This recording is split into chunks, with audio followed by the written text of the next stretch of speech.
dans le Seigneur, chers frères et sœurs, et tous ceux qui auront l'occasion de nous suivre à travers cette vidéo. Nous vous saluons dans le nom glorieux de notre Seigneur Jésus-Christ. Moi, c'est Pasteur Jacques Kolecha. Aujourd'hui, nous allons nous entretenir sur ce thème, le baptême d'eau et le baptême du Saint-Esprit. Voici le texte qui nous ont servi de référence. Nous avons dans les Actes des Apôtres, le chapitre 19, du verset 1er jusqu'au verset 6. Nous avons aussi Matthieu chapitre 3, du 1er au 3e verset et le 11e verset. Pourquoi parler sur le baptême? Vous allez nous dire, est-ce qu'aujourd'hui encore il faut parler sur le baptême? Eh bien, nous avons constaté qu'il y a beaucoup de gens qui se sont fait baptiser, mais qui ne persévèrent plus, qui ne se persévèrent pas dans l'œuvre de Dieu, dans l'Église, et d'autres même qui ne se font pas voir dans l'Église.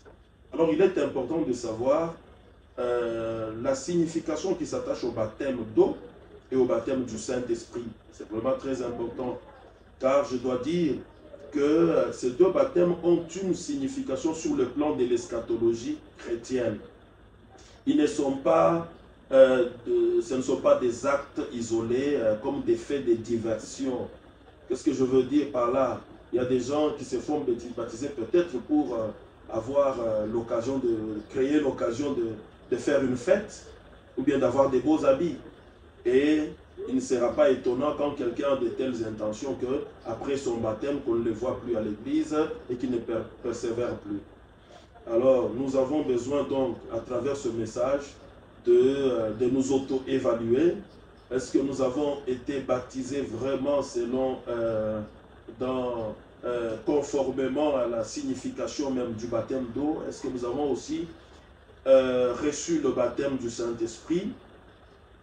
Dans les Actes des Apôtres, le passage que nous avons donné, chapitre 19, de 1 jusqu'à 6, vous allez lire, vous allez trouver que l'apôtre Paul, il est arrivé quelque part à Éphèse, il a rencontré quelques chrétiens, il leur a posé la question, est-ce que vous avez reçu le Saint-Esprit quand vous avez cru? Et ils vont lui répondre, nous n'avons jamais entendu dire qu'il y ait un Saint-Esprit. Paul leur pose la question, vous avez été baptisé de quel baptême? Il dit, nous avons été baptisés du baptême de Jean. Alors il va leur donner l'explication. Il dit, non, le baptême de Jean, c'était le baptême pour la repentance. Mais Jean disait que les croyants devaient recevoir celui qui allait venir, c'est-à-dire le Seigneur Jésus-Christ. Et c'est lui qui baptise dans le Saint-Esprit. Vous comprenez donc que nous avons deux points. Le premier point, le baptême d'eau. Le baptême d'eau, c'est le baptême de repentance, comme je venais de le dire. Le mot repentance en grec veut dire métanoïa, c'est le changement d'attitude. Vous allez trouver quand Jean faisait son ministère, il disait repentez-vous car le royaume des cieux est proche. Alors le royaume, le baptême plutôt, le baptême d'eau, c'est le baptême de repentance pour la rémission de péchés. Ceux qui se font baptiser du baptême d'eau, ce sont ceux qui ont reçu la bonne nouvelle du Seigneur Jésus-Christ, qui ont accepté de changer d'attitude et d'adopter les principes du royaume dans leur vie. Alors, ce sont ceux-là qui vont passer par le baptême d'eau et ils vont recevoir le pardon de tous leurs péchés. Ils deviennent des disciples de Christ pour suivre les enseignements de Christ, selon que Jésus-Christ lui-même avait dit, faites de toutes les nations mes disciples, et puis apprenez-leur à observer tout ce que je vous ai prescrit. Alors en tant que disciples, nous devons suivre les prescriptions de notre Seigneur Jésus-Christ et marcher selon les principes du royaume. Donc, ceux qui se font baptiser, normalement, ils prennent l'engagement parce que le baptême d'eau, c'est un serment, c'est un sacrement. Et comme c'est un serment, c'est-à-dire c'est un engagement solennel par lequel les chrétiens disent devant Dieu, devant les ministres de Dieu, devant l'Église, qu'il accepte de rompre avec le monde, avec la vie du monde et les principes de la vie du monde pour être maintenant pour être disciple de Jésus-Christ et marcher selon ses enseignements. Alors, quelqu'un, comme je disais, quelqu'un qui a été baptisé d'eau, normalement c'est quelqu'un qui doit suivre maintenant Jésus toute sa vie. Il doit être disciple de Jésus-Christ, c'est-à-dire qu'il a changé de maître. Avant de croire au Seigneur Jésus-Christ, il marchait selon les principes de ce monde. Il était donc sous le pouvoir de Satan qui le dirigeait, parce que c'est lui qui est le prince de ce monde. Or, Satan, son royaume va déjà à la fin. Jésus-Christ, quand il est mort à la croix, il est ressuscité, il a dit, voici tout pouvoir m'a été donné au ciel et sur la terre. Et c'est Jésus-Christ qui est le roi, qui va établir un royaume qui ne sera jamais détruit, qui ne passera jamais. Et c'est lui que nous attendons, qui revient donc bientôt. Alors ceux qui se font baptiser qui passent par le baptême d'eau, ils doivent avoir cet entendement-là. Donc savoir dans quoi ils s'engagent. Sinon, après leur baptême, on va voir qu'ils ne se présentent même plus à l'église. Alors c'est vraiment très important de comprendre ces choses-là.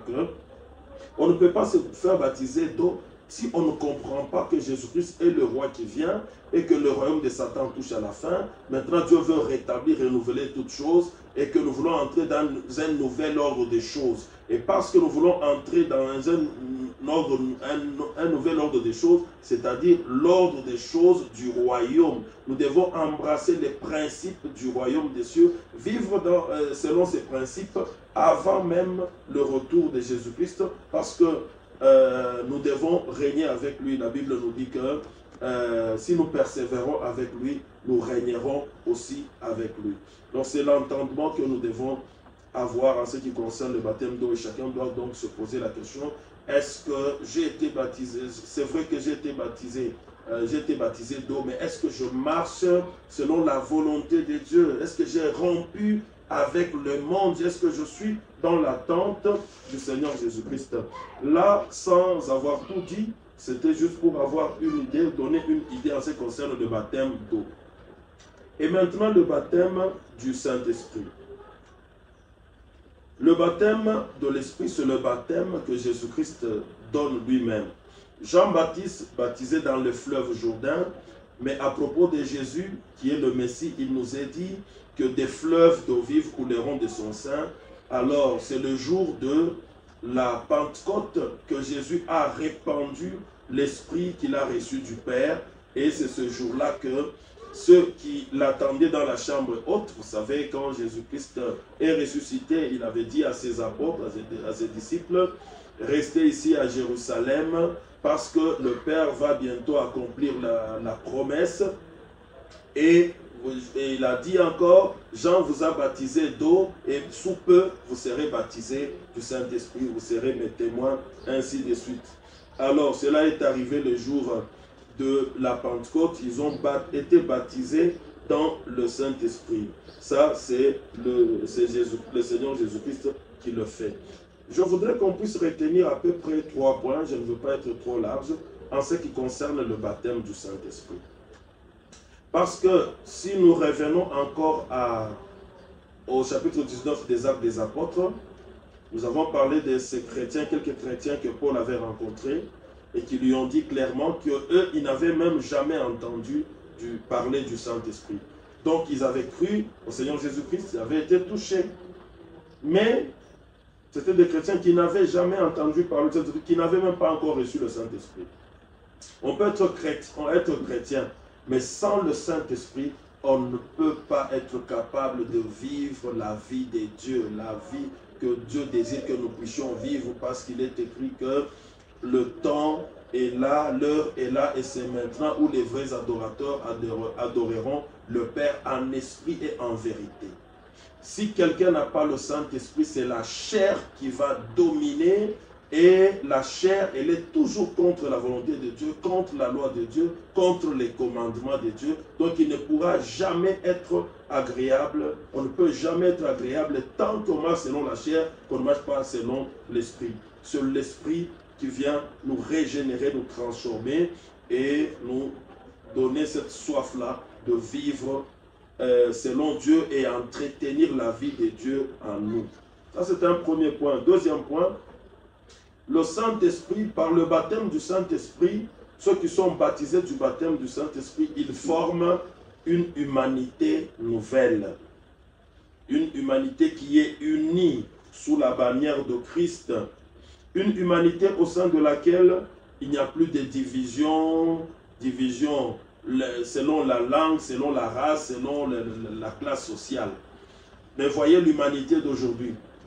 Aujourd'hui, le monde est vraiment divisé. Divisé selon les langues, selon les races, selon les rangs sociaux. Il y a encore des divisions politiques et tout ça, beaucoup de choses.